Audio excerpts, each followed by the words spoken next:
For me, the Bhagavad Gita chapter 1, I find it extremely fascinating. It's not about, Bhagavad Gita, people only position it as a religious text and so on and so forth.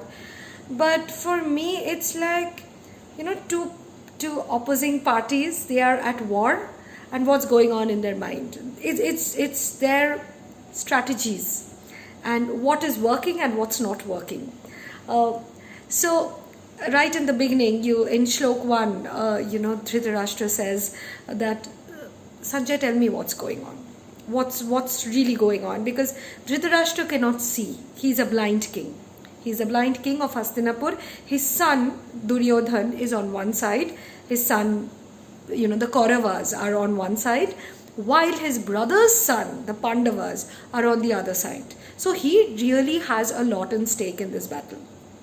So right in the beginning, Dhritarashtra says, Dhritarashtra uvacha dharma kshetre kurukshetre samaveta yuyutsava mamaka pandavas chaiva kimakurvata sanjaya. Tell me, Sanjaya. Kimakurvata Sanjaya. Tell me, Sanjaya. Then Sanjay tells him that, Duryodhan has come on the battlefield, and when he sees this array of Pandav army, he goes to his Acharya. He goes to his Acharya to tell him what's going on. Drishtva tu Pandavanikam Vyudham Duryodhanastada Acharya upasamgamya Raja Vachana abravit. So this is so he goes to his Acharya to tell him what's going on.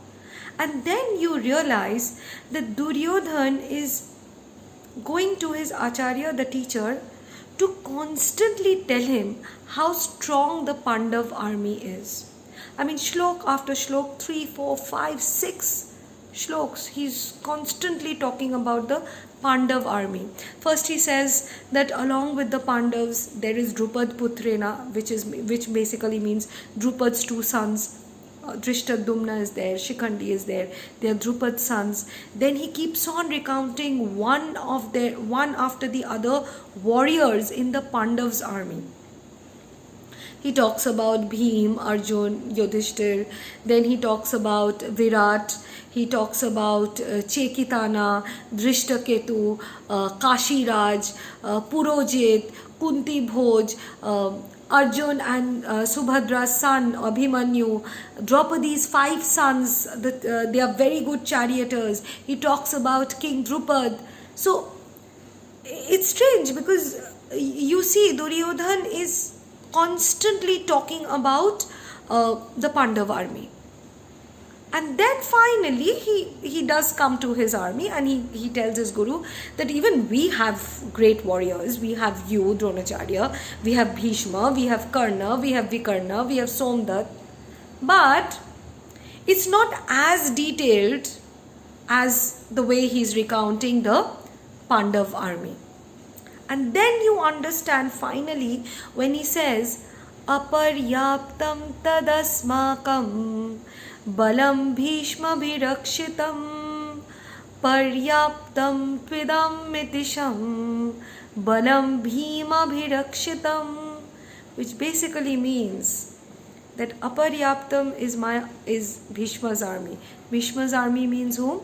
The Kauravas. And Paryaptam is Bhima's army, means the Pandavas. Aparyaptam means insufficient. Right, even before the battle has started, Duryodhan starts feeling that his army is not sufficient, whereas Bhima's army is sufficient.